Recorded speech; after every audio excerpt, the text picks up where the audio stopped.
Hey everybody, it's me, JTJ, and since you all voted, I decided it is time for me to review Nick Cage's directorial debut in the only movie he ever directed, uh, Sonny.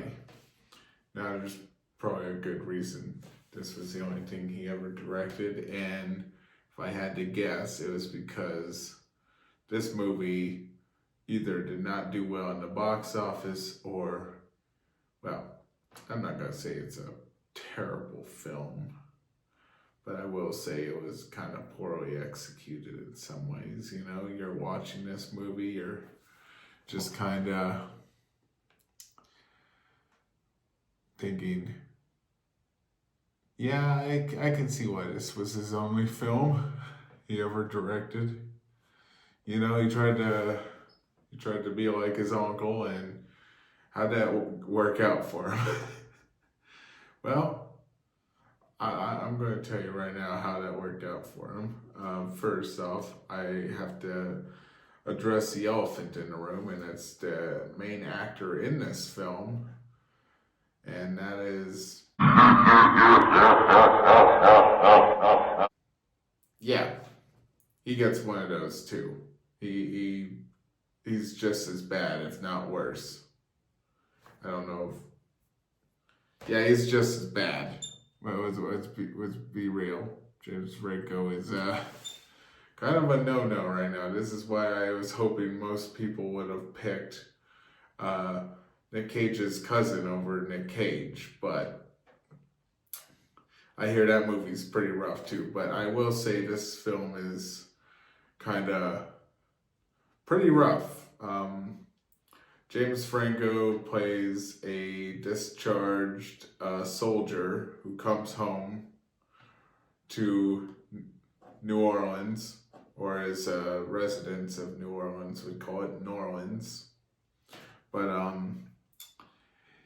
yeah, he comes home, and I don't know if all of you know what a madam is, but it's basically a female pimp, and that's what his mother basically was. And she kind of forces him back into the life he used to live before he joined the army, which was prostituting himself, which is weirdly pretty common for men, as you all probably should know. It's probably more common for men than we think.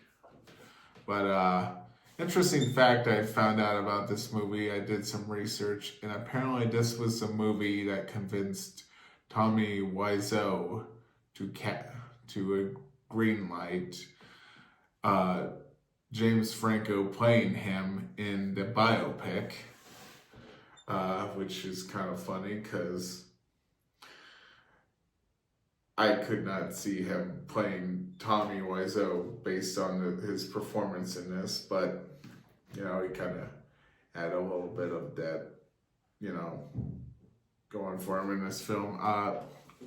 Anyway, what happens is, you know, I'm not going to talk too much about this movie because, quite frankly, it's just very, very rough, especially since James Franco wants to stop being a prostitute. Like, he wanted to get out of that life at first, and then he just kind of finds his way back into it, and he didn't want that from the beginning, but he winds up doing it anyway. Not gonna spoil too much.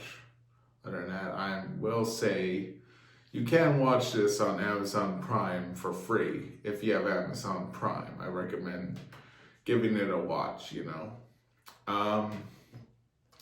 But what would I rate this film? I think I'm going to rate it a 5.7. It was not my favorite. And I'm just going to point this out. Nick Cage does make an appearance in this film, surprisingly. I mean, not too surprisingly, he directed the film, but still. But yeah. And also, I did not do full research before doing the poll, but luckily I hear one of those movies that is in the poll currently. And from what I last checked, it seems that Coppola and Spielberg are neck and neck. So odds are, if it turns out to be a tie, I'm probably going to do Sofia Coppola's film first, and then I'm going to, in 2 weeks, do Spielberg's. I'm sorry, I have trouble pronouncing her full name at this moment. I can't remember, but yes, I will be doing it that way if that's how it results. If it doesn't result in a tie and Sophia wins, odds are I'm probably just going to do Sophia's film, but I'll still definitely do a review of Spielberg's. But till next time, stay tight.